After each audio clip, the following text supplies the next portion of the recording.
Thomas Green here with Ethical Marketing Service. On the podcast today, we have Greg Kihlstrom. Greg, welcome. Oh, thanks so much. Looking forward to talking with you. Glad to have you. Would you like to take a moment and tell the audience a little bit about yourself and what you do? Sure. Yeah. So my name is Greg Kihlstrom. I've had kind of a mixed background. I'm an entrepreneur. I've started a few companies. One of them was a marketing agency that I sold about 4 years ago. I then transitioned from marketing into customer experience and employee experience. And I've written a few books. I do speaking and things like that, and just really interested in working with organizations to make meaningful changes within them. And so whether that's internal to the organization or an external thing like branding and marketing, just, looking to make meaningful change. You're a busy man, basically. Yeah. So topic of discussion today, or at least part of it, is going to be around customer experience. Are you happy to talk about this? Yeah, I'd love to. I did like to get your thoughts on one thing, and that is in prep for our conversation, I looked on my channel. I was like, I'm not sure if I've actually spoken to anyone about customer experience. So I did a little check and nothing. So essentially, I've had no guests approach me about speaking about customer experience. And the question is, why do you think that is? Yeah, it's a good question. I mean, in the circles that I run in, I hear quite a bit about it, but I think, it's been kind of under the radar for a number of years, and I think it's starting to surface. As I mentioned before, I come from the marketing world, and I became increasingly frustrated because my agency was being hired by companies to make a product or service sound and look really good. And we created advertising campaigns and branding and all that stuff. And I became frustrated because the products and services that we marketed were not always, some of them were amazing for amazing, brands that I'm proud to work with, but some of them, the customer experience was less than stellar. So the delivery of the product and service was less than stellar. And so we were tasked with trying to market these products where, you would get maybe a lot of first time customers to something, but you wouldn't get a lot of repeat buyers and stuff because word of mouth was not great or things like that. And I had little to no control over that. And so I think customer service is a term that we've all heard, and we've all been on hold for hours, with a bank or a insurance company or whatever. But I think the idea of really empathizing and thinking through what a customer goes through, it's not that it's a new concept, it's just being more broadly accepted, and it's being made a lot of other people within an organization's, let's say, problem. So, whether that's the IT team or the marketing team or others, it's not just falling on the customer service team anymore. In terms of customer experience, I think that people understand at least what the outcome is trying to achieve, but in terms of practical application, I'm not sure people would know necessarily what that would involve. So what does your job look like, or your activities look like on a day-to-day basis? Yeah, I mean, I think the first step especially for an organization that is relatively new to thinking this way, it's really understanding what your customer goes through, like the entire journey of the customer. Usually an organization is they're very focused on how they're structured. And so, this department does, these specific tasks, this department does this, and there's this handoff that takes place. And, internally within the organization, that may actually be fine. You have marketing people doing marketing work, you have customer service doing this, you have the accounting team sending the invoices. So, everything kind of functions and it's fine. But if you flip that around and say, okay, what does it actually take for me as a customer to go through that process? I really could care less that there's a separate accounting team versus an IT team versus a marketing team. I just want to buy something, and when I have a problem with it, I want to talk to the same or similar people when I have a problem than the people, as the people that I bought it from. And I don't want to have to talk to another team I have a problem with my bill. And, so in other words, as a customer, it's not my problem to figure out how your org chart is structured.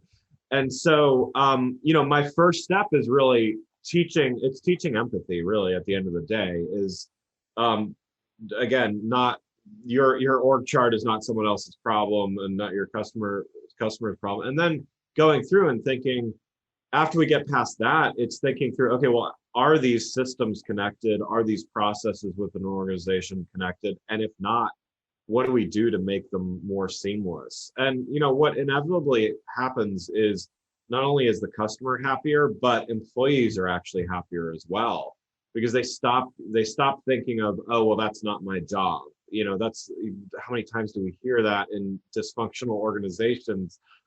When you stop thinking about that and start thinking about, okay, well, maybe I pass the baton to the next team member because it doesn't fall in my realm of responsibility, but customer experience is everybody's responsibility within an organization. Mm. Have you given any? I spoke to a business consultant, and she was all about essentially process mapping. Is what you do around customer experience similar to that? It is. Yeah. I mean, and so often process mapping is, again, taken from an internal perspective, and nothing wrong with that at all. That's critical that organizations understand how to route things internally. But a lot of what I do on the customer experience end is taking the inverse of that. And okay, well, this is how it works. The business process organization, that's how they handle it internally. What I do is, this is how you do it this is how you access it from the outside. So I may go to a website, get frustrated, and then pick up the phone and call customer service, and then wait on hold, and then tweet at how angry I am for waiting on hold for 2 hours. So there's that whole journey outside of internal processes. So, and I think the real power is combining those. So the person that you talk with, that stuff is super valuable, but it gets true power from being combined with, okay, well, internal, external, let's match these two together. Let's make it better for everybody. Mm.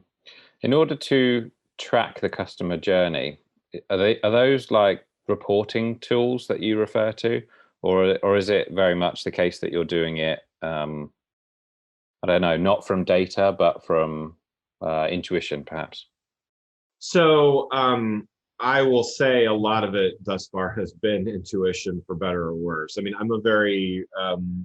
I try to quantify things whenever possible. And so I think, very large organizations have gotten, I would say, fairly sophisticated with tracking this stuff, but smaller organizations really struggle. And there's some really good reasons why, which is, I think about my own behaviors as a consumer, and, I might be walking through a store, browsing on my phone for the best price for the product that I'm looking at on the shelf, and then I go home and buy it on Amazon after all. And so I'll think about all of those different, touch points within a transaction there. It's like, we don't necessarily know that somebody on social media is the same person that clicked on an email offer and then ended up walking into a retail store. So it becomes incredibly challenging, especially, if you're an organization that doesn't have a ton of resources for measurement.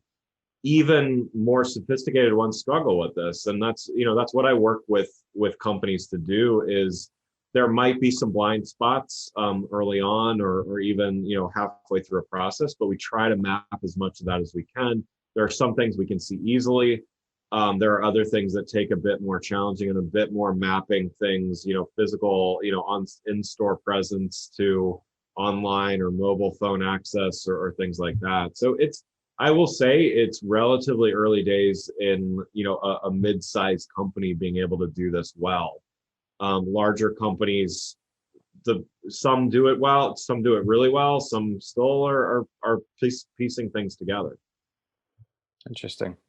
I have been on the receiving end of an explanation where I was thinking, I don't understand how any of this has anything to do with me as a customer. Right. In terms of like examples, can you share what maybe some of your best examples are around improving customer experience? Yeah. So, I think at I'll say a small to medium-sized company that I worked with, they were really just getting, so they had buy-in. So I think, the key to really making this work is getting executive buy-in. And, if your leadership doesn't, I'll put it this way. Most companies will say we love our customers and, we want to treat our customers well. In reality, there are lots of reasons why they end up not doing that. So it might be short-term goals. It might be shareholders at a public company. There might be all kinds of reasons that they do that. But in this case, the CEO owner of the company was like, yes, I believe that if we make happier customers, they're going to repeat buy, they're going to refer others. So we got the buy-in. We actually went through and created a customer experience task force within that organization. And so they're a B2B company.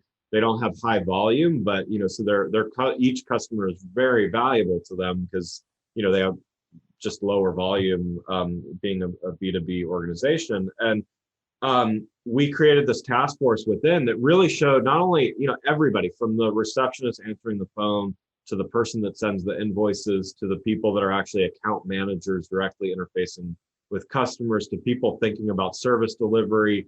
Everybody had a role in customer experience. And so we had this cross-functional team and created this mini certification program within the organization that you would go through and become customer experience certified. And sure enough, within about 12 months, it took a little while to get it off the ground, but within about 12 months, we saw a complete change in attitude about people not complaining about customers. So internal morale was increased, which is critical to all this as well. There's a big tie between employee and customer experience.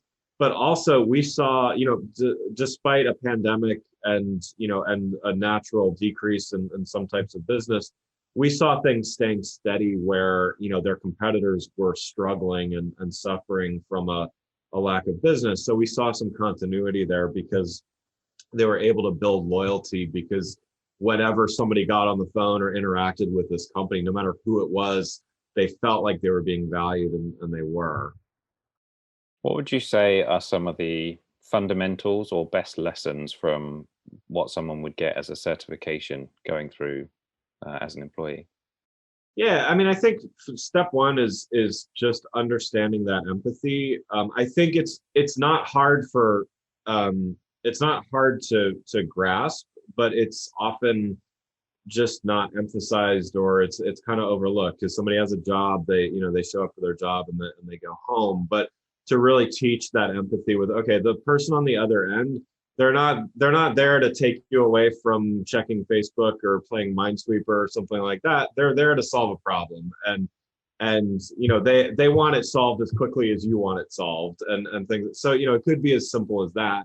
It could get more complex, but I think that's one of those things. And then it gets more practical and technical, and sometimes it's just starting to think through some of the process stuff. It becomes, some people are more of a natural, I enjoy improving processes. Not everyone is like that.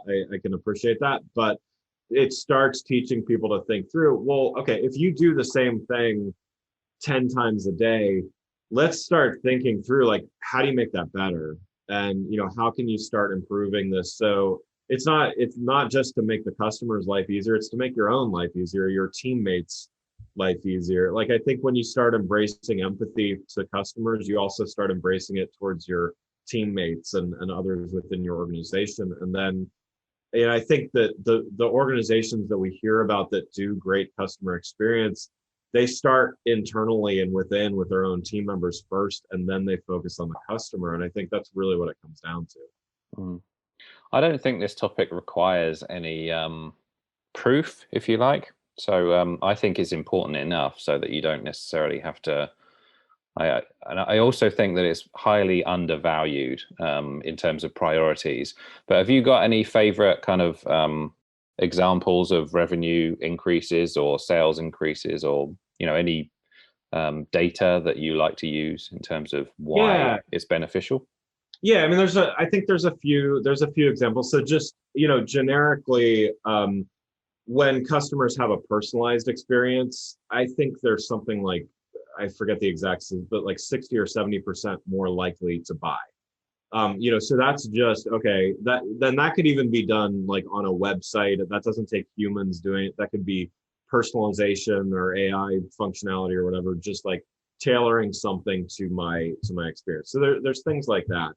One common example that I use frequently, and others as well. So Chick-fil-A is a fast food chain here in at least in the States. I'm not sure if they're international, but they take great care to train their employees to be courteous. A lot of times you go to, like, I won't mention by name, but like other fast food chains, and like somebody's on their cell phone and they're like kind of bothered that you like walked in and tried to order from them. They've taken such care to train their employees not only to be courteous, but to say thank you and please and things like that.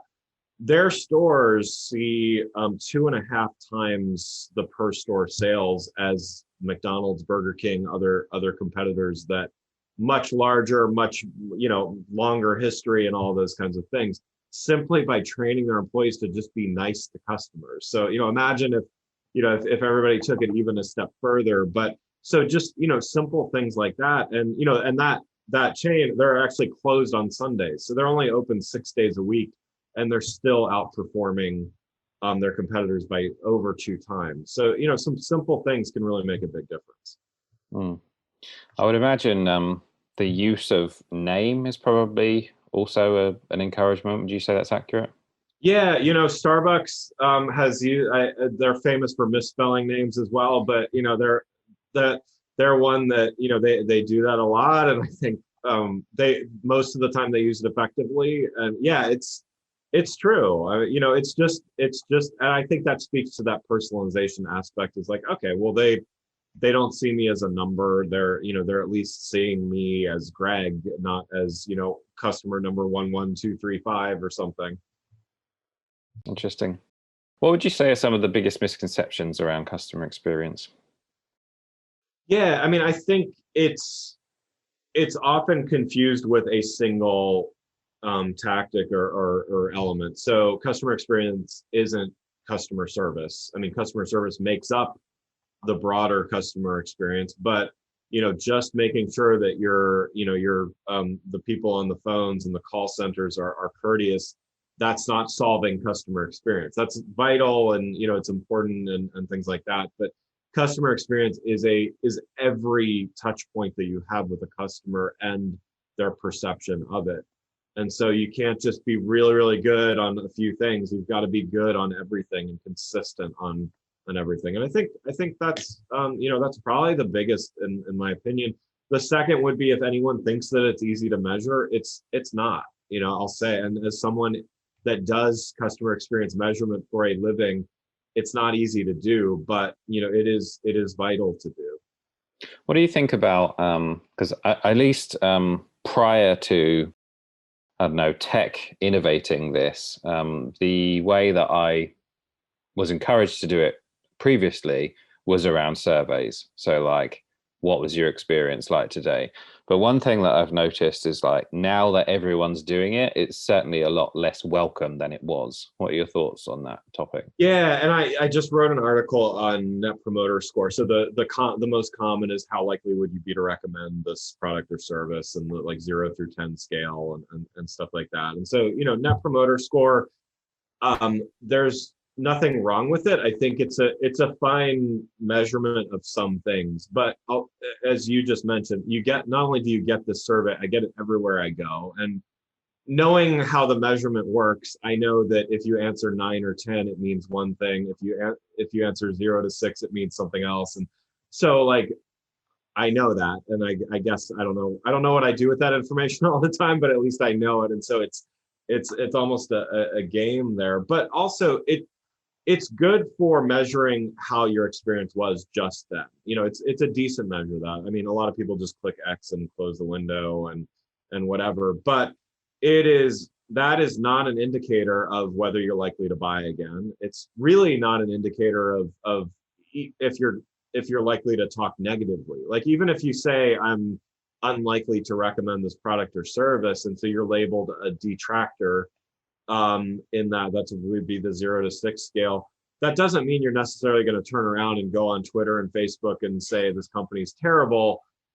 So, I think it can be used. I would say in many cases it should be used, but it needs to be balanced in context of that's one metric that means something about their experience, but it says very little about what the future may hold, and if they're actually going to make a recommendation or if they're actually personally going to buy again. And I think future intent is probably the most important thing that we need to understand, because if you're a one-time customer, we want you to have a good experience, but you have to find ways to grow and grow referrals and all of those, and that understanding what's going to trigger that is much more valuable. So would you say that although it is minimal in its ability to convey meaning, it would still be better to do it than not do it? I think for organizations that have been doing it, I think it's a great apples to apples comparison. So in other words, if they've been doing it for 5 years, then to see the relative gain year over year, I do think that's meaningful. If you're just starting to measure things like this, I think it would be worth looking into other measurements, or at least including other measurements in addition to it. So it's kind of like on the internal side, on employee engagement. A lot of companies have been giving employee engagement surveys for years. The quality and the value of an individual survey, sometimes it's different in context when they've been giving it for 10 years. It's actually interesting to see how that dips and ebbs and flows over time. If they just decide to invest in one, they should be really, really careful about the questions that they ask and stuff. So it's kind of a non-answer in a way to your question, but it depends. Well, I think there is something to be taken from that for sure. Am I right in saying that you have a customer experience book? Yeah, I wrote a book called The Center of Experience, and it talks about combining how you look at customer and employee experience. Right. So other than buying the book, what would you say to someone who is interested in improving their customer experience, but maybe they are a smaller company and perhaps don't have a lot of investment to put into it? What's the advice that you would give that person? Yeah, I think there's kind of 3 stages of how you can take things, and so I would say a small company would definitely be starting at the first stage, which is trying to, similar to the example that I gave a bit ago, trying to pull together a steering committee or some kind of cross-functional group within your organization to start talking about, okay, where are disconnects? Let's try to map that customer journey. That doesn't mean that the company needs to go out and hire a chief experience officer or build an entire department. It just means that people that don't necessarily talk to each other about these things start that conversation. I would say that's the best way to do it. And just when you start that process of even thinking through that journey, you're gonna start empathizing with the customer. And then you can take it much further. You can start an experience department. My book proposes that you actually set up a center of excellence within your organization. For a small company, that might not make sense. There might not be resources to do that, but a larger org might be able to do that. Have you got any thoughts on phone calls specifically? Because I think some of my, worst experiences have been over just calling a company. So you've got the call waiting, the multiple options, so the auto message and then the multiple options, and then even maybe if you don't pick the right option, they actually hang up on you. So Right. Any thoughts around not necessarily that example, but phone calls in general? Yeah, I mean, I think even the other day I had a perfect A/B test example of a good phone experience and a bad phone experience. And I won't mention the bad company's name, but I will mention the good one. So I have a couple different bank accounts, and so I have a regional bank that I work with, and I call them. It was kind of an urgent thing I needed to take care of, and so I call them, and The person on the phone was basically like, it's not my problem. Like you need to call these other people, but they're closed. You can maybe go to the website tomorrow and figure out the number and stuff like that. And I was like, thanks. Like, isn't, your job is customer service, but they gave me no actual helpful advice. Nothing, no, not even really, I'm sorry, I can't help you. It was more just like, yeah, good luck. So I call American Express, and all of a sudden it's like a night and day difference, which is the person that I initially talked with. There was a few phone tree options or whatever, admittedly, but the person I talked with, they couldn't help me either.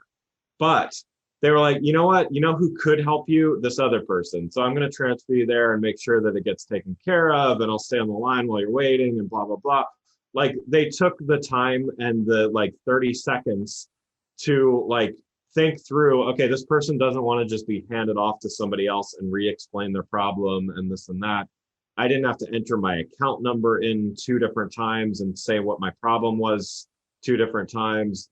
They thought the process through. Now, granted, American Express, much larger company than the regional bank, but there's a lot that regional bank can learn from, from a larger company. And maybe they can't control everything, but they can empathize a little bit with my frustrations.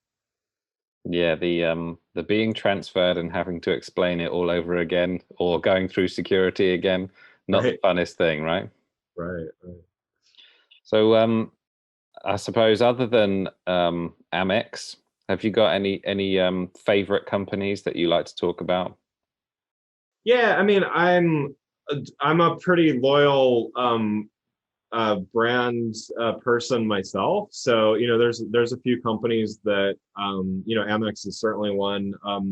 In the hotel space, I've worked with Marriott as well as I've been a customer of theirs for years as well, and I think they do loyalty very well. And I mentioned Starbucks. Like there's some, these are very well-known brands, but they're popular because they take this stuff seriously. And I think, the hotel business, I will say, they've been on the front lines of customer experience for, that hospitality is just, it has to be customer experience based because you've got those frontline employees and stuff. But you can tell the difference between walking into a company that or a brand that really takes that seriously and then one that doesn't. Is part of what I like is that personalized experience. They know who I am. They know I'm X type of member and this and that, and I have, in the hotel example, I have room preferences, all those kinds of things. That stuff matters, that I don't have to explain all that stuff every time I travel quite a bit, or I will again, I guess, soon enough. But I was traveling quite a bit, and that it just gets annoying to have to do all that stuff. And it's a little thing. It shouldn't bother you as a customer. It's kind of silly even saying it out loud, but it matters, and that loyalty matters when when you can choose between 100 different options. The fact that I don't have to explain what I need or want, and I can just walk in and show my cell phone when I walk into a hotel, that matters. Mm. Did you say Chick-fil-A? Yeah, yeah. So it sort of makes me think that it almost needs to be part of a culture of the company. And the reason why I bring it up is because one of your examples made me think, the regional bank example made me think, at the end of the call where they didn't help you, did they say, is there anything else I can help you with? Well, they did. And you know what? My answer was no, there wasn't, because they were useless. I mean, that's the problem, is like, and that, I think that's the other problem with those kinds of questions, right? Is like, no, there was nothing else that person could possibly do to help me, because they had no power to do anything. And again, that individual, I'm sure they literally could not do anything, and they probably lacked the training to do it. It's not personal, but at the same time, it's, come on, like, think they've been in my shoes. I know that we've all been in that situation, and we've all felt like, wow, like, please do something to help me, or at least give me some good advice. But yeah, those scripted questions, they feel false too. The other favorite example I like is walking into McDonald's, asking for some fries, and then being asked, "Do you want fries with that?" Wow. Yeah. It's just like it's been put in there and it's automated, but at the same time, it's not part of the culture, you know? Yeah, yeah. Probably the person is too focused on the last text message they got or whatever, and it's yeah. Have you I know that the focus today is on the customer experience, but is there, I know that you're also an expert in employee experience. So do you see any crossover here that is relevant to the conversation?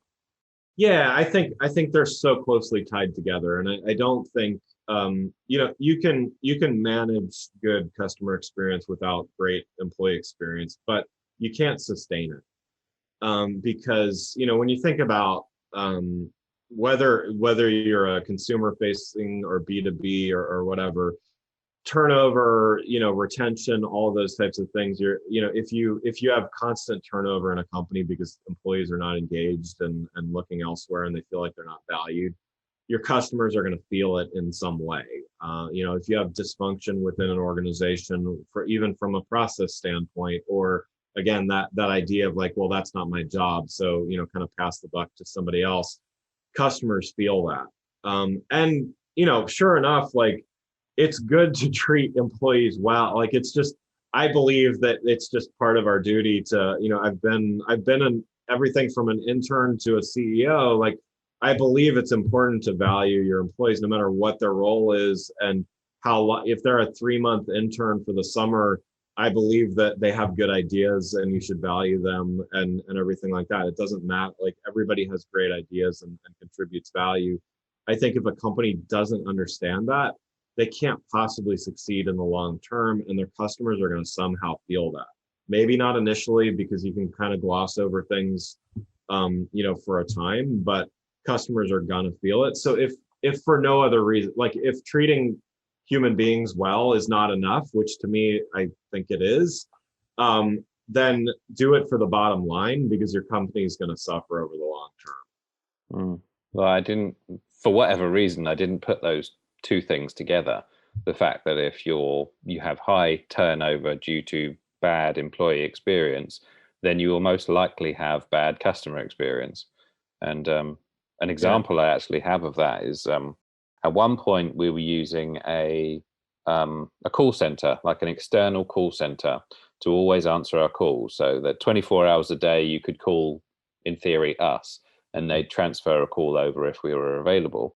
And that type of job, for whatever reason, maybe because it's low paying or high turnover of staff, and we had to stop it because of the experience that, as something as simple as just transferring a call, saying hello, they just didn't get a very good experience. And so that's just my example of exactly what you said. Yeah, it's whatever that company was doing, however they were training, there was probably, I've had this similar experience with a similar type of service. It's like, they weren't if there was any information that you gave to one person, it wasn't getting transferred to the next person on the line. And yeah, it's if I was, at the time I was using it for my marketing agency for a while, and it's a high touch world, and our customers, we had maybe 15, 20 customers total, and each one of them incredibly valuable to us. If they had a bad experience, they would complain. And sure enough, they also complained when we got the automated phone system with the choosing the options as well. So we couldn't win, I guess, so to speak, but it matters. If I have a customer that's a million plus a year customer, and they're complaining like, I can't get through to your team members when I need to, it's a huge problem. So what are your best nuggets on employee experience then? Yeah, I mean, I think that it, just like with customer experience, I think you need to look at the journey that an employee goes through with the company as well. And I think it's often overlooked. A lot of companies spend a lot of time on recruiting and like your first couple of days and the initial like onboarding, but they don't think a lot about the rest of the journey, let's say. And even how you treat candidates that you don't hire. I mean, I've seen many resumes, and I will say sometimes I've done better at this than others. But when I've really thought about it, and I've made an effort to change my behavior, like I try to respond to everybody. You never know, like that person might be your boss someday. You never know who you're gonna run into through that process. And if nothing else, how your brand treats everyone, it's a reflection on you. So take care of employees, not only even if you don't hire them, but also when you're 9 months into your job, there needs to feel like there's a next step and a way to get ahead and grow and things like that within the organization. I think a lot of companies, as I said, like kind of focus on that first kind of step of like, okay, well, let's make sure they're all set up, and then they're kind of on their own. Employee experience is the whole thing. It's even after they leave the company. Think about your reputation after someone leaves. Like you have alumni, just like you would at university. Like you have an alumni group of people, whether it's formally like organized or not. They could be a bunch of people grumbling in a bar somewhere about their last job with you or whatever, but they exist. And so think about how they're going to leave and tell others about whether they should work for you or not as well. I've often had, or at least a bit of a struggle around rewards. So, I'd like to do more for my team, but I don't know whether it's just because I don't know, new to it, or I don't have much experience. But what are your thoughts around rewards and also maybe incentives? Yeah. So